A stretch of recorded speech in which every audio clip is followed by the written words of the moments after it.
साथियों नमस्कार। Finally UPSC ने जारी कर दिया है ईपीएफओ, एओ, ईओ और एपीएफसी की वैकेंसी को। यहाँ मैंने आपके लिए पूरी 30 पेज की नोटिफिकेशन को पढ़ के सिंप्लीफाई कर दिया है। और आप हमारे टेलीग्राम चैनल से जुड़ जाइए। टेलीग्राम पे लिंक नीचे दिया गया है। The link is below in the description, right? Or you write IAS PCS Factory, you will find from there. And this entire underlined official notification, you can get it from there. I'll talk about each and everything here, like what is the syllabus, whether you have to apply separately or not, whether the examination would be conducted together or not, what is the application fee. देखिए, मात्र 25 रुपए में आप लाखों की नौकरी पा रहे। इतना कम फी मैंने कहीं नहीं देखा। और इनफैक्ट जो पीडब्ल्यूडी कैंडिडेट हैं, एससी, एसटी और विमेन, इनकी चाहे विमेन किसी भी कैटेगरी की हो, तो उनको कोई पैसा नहीं देना है। हम सारी चीज़ों पे बात करते हैं। पहली बात, first thing first is this examination will be conducted by UPSC, as you can see here. And there are basically 2 posts.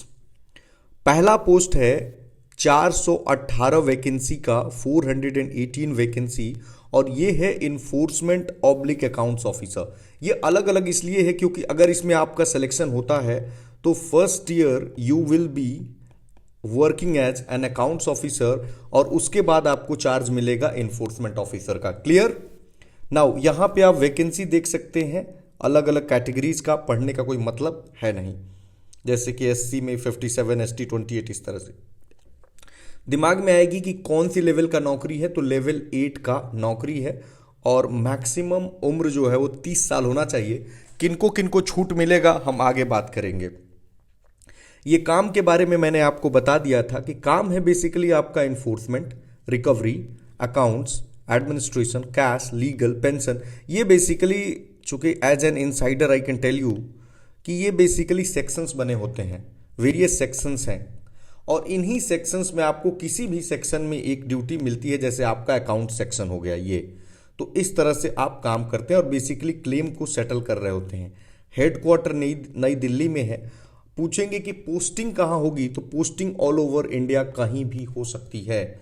और जब आपका पहला प्रमोशन होगा तब आपकी पोस्टिंग चेंज होती है। I mean with in the state, with in the zone तो आपकी चेंज हो जाएगी, लेकिन जब जोन से बाहर जाना होगा तो फर्स्ट प्रमोशन में ही जा पाएंगे आप। नाउ ये जो एपीएफसी का वैकेंसी है, अब कई लोगों के दिमाग में आ रहा होगा कि एपीएफसी और एओ और ईओ क्या है। देखिए, जो एओ और ईओ बनते हैं, इनका जब पहला प्रमोशन होता है, first promotion, then they become APFC, assistant provident fund commissioner. और यहां से प्रमोशन काफी तेज है, यहां से प्रमोशन धीमा है। तो दोनों एग्जामिनेशन में प्रायोरिटी पे एपीएफसी रखेंगे और उसके बाद एओ, ईओ को रखेंगे, राइट। तो ऑफ कोर्स जो सबसे ज़्यादा भीड़ होगा वो एपीएफसी में होगा, डिस्पाइट की एक तो वैकेंसी भी कम है, 159 वैकेंसीज ही हैं।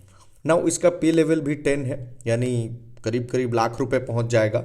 और शुरुआत में ही उम्र 35 साल होना चाहिए। अच्छा, आप लोगों को लग रहा होगा कि क्वालिफिकेशन क्या हो, मतलब कौन आदमी भरेगा, क्या हमें अकाउंट्स का नॉलेज चाहिए, अकाउंट्स का नॉलेज नहीं चाहिए। देखिए, आप किसी भी स्ट्रीम से ग्रेजुएशन किए हैं काफ़ी है, ठीक है। आप हिस्ट्री से हो, पॉलिटिकल साइंस से हो, मैथमेटिक्स से हो, अकाउंट्स से हो, किसी भी चीज़ से, साइंस से किए हो, इंजीनियरिंग हो, डॉक्टर हो, कुछ भी हो, कोई फ़र्क नहीं पड़ता है, ठीक है। बस आपका ग्रेजुएशन होना चाहिए। हेडक्वार्टर नई दिल्ली में है और इसमें भी आपको पूरे ऑल ओवर इंडिया। देखिए, 25 तारीख यानी आज से ही फॉर्म भरना स्टार्ट हो गया है, ठीक है।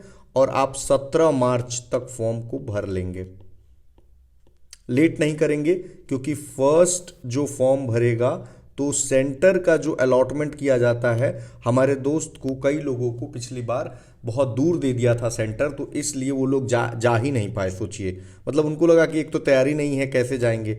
और आपकी एज की जो गणना की जाएगी ना, calculation of the age, that will be done based on the closing date of the application, that is 17 March 2023।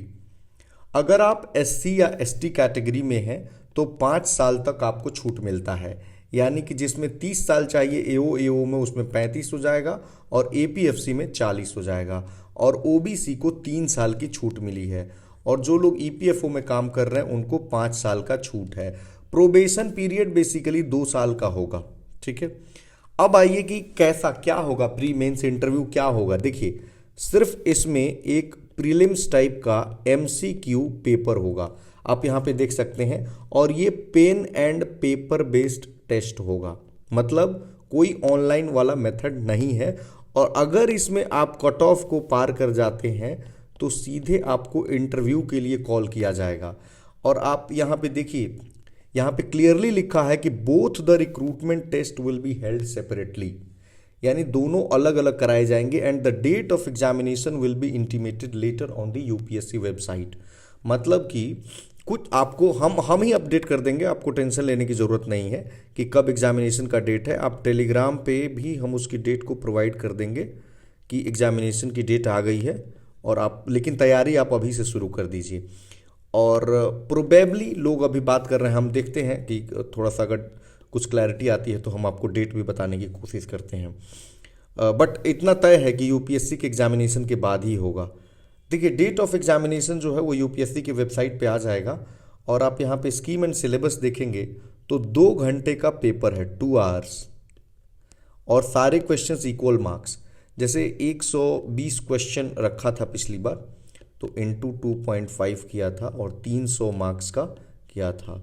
ठीक है, और यहाँ पे आप देख पा रहे होंगे कि जो इंटरव्यू है और मतलब उसमें तो 75 और 25 का रेशियो रखा जाता है। ठीक है, और नेगेटिव मार्किंग होती है, और नेगेटिव मार्किंग 1/3 होगी, यहाँ पे आप देख पा रहे होंगे।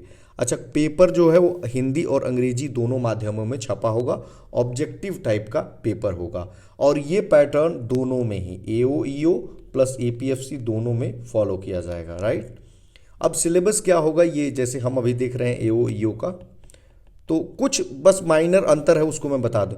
जनरल इंग्लिश जैसे शब्दों का ज्ञान, भारत का जो फ्रीडम स्ट्रगल है यानी जो स्वतंत्रता संघर्ष है, करंट इवेंट्स हैं, डेवलपमेंटल इशूज हैं, भारतीय राज्य व्यवस्था, अर्थव्यवस्था, general accounting principles, industrial relations, labour laws, science, general science, computer का नॉलेज होना चाहिए, रीजनिंग आएगा, मेंटल एबिलिटी, क्वांटिटेटिव एप्टीट्यूड और सोशल सिक्योरिटी।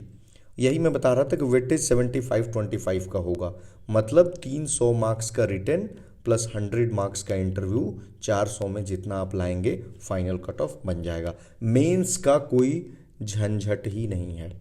ठीक है, नाउ एपीएफसी के बारे में अगर आप देखते हैं तो सेम चीज़ें इसमें भी है कि 2 घंटे का पेपर है, सारे क्वेश्चन इक्वल मार्क्स के, ऑब्जेक्टिव हिंदी इंग्लिश में छपा होगा, पेनाल्टी यानी नेगेटिव 1/3 होगा। ना कुछ जो एडिशनल चीज़ें हैं इसमें ये ऐड किया है, जैसे globalisation, culture, heritage, population, governance, insurance, statistics, बाकी जो एओ ईओ का है वही चीज़ों को यहाँ भी कवर किया है। यहाँ भी 75-25 का होगा, एंड सेंटर आप देख लीजिए कि कहाँ कहाँ आपका सेंटर हो सकता है। जैसे 79 जगह पे सेंटर्स दिए हुए हैं, तो आप अल्फ़ाबेटिकली यहाँ पे दिया हुआ है, जैसे ए से इस तरह से आपको जहाँ भरना है आप भर दीजिए। फर्स्ट अप्लाई फर्स्ट अलॉट है, जो पहले अप्लाई करेगा उसको पहले मिलेगा। और जो भी आपके डॉक्यूमेंट्स लगेंगे ना, जैसे कि मान लीजिए कि आपका कोई भी कास्ट सर्टिफिकेट कुछ भी, तो वो इंटरव्यू के टाइम लगेगा। सिटीजनशिप ऑफ कोर्स आप भारतीय हैं, नेपालीज सिटीजन हैं, भूटानीज हैं और तिब्बतन रिफ्यूजीज हैं। एज लिमिट आपको मैंने बता दिया है, एसेंशियल क्वालिफिकेशन बता दिया मैंने। एप्लीकेशन फ़ी देखिए मात्र 25 रुपये है, ओनली 25 रुपीज़ प्लस ₹25 यानी ₹50 अगर आप दोनों भरते हैं तो। और जो फीमेल हैं कोई भी कैटेगरी की हो, एससी, एसटी और पर्सन विद बेंचमार्क डिसेबिलिटीज़, इनको पैसा नहीं देना है, इनको सिर्फ अप्लाई करना है। ठीक है, एक्स सर्विसमैन और कमीशन्ड ऑफिसर्स को 5 साल की उम्र में छूट मिली है। ये सब कोई काम का नहीं है। नाउ कैसे अप्लाई करेंगे, तो ये वेबसाइट है www.upsconline.nic.in। यहाँ पे आपको सिर्फ 3 डॉक्यूमेंट अपलोड करने हैं, फोटो, सिग्नेचर और आइडेंटिटी प्रूफ। ओटीआर के बारे में आप सबने सुना होगा, वन टाइम रजिस्ट्रेशन।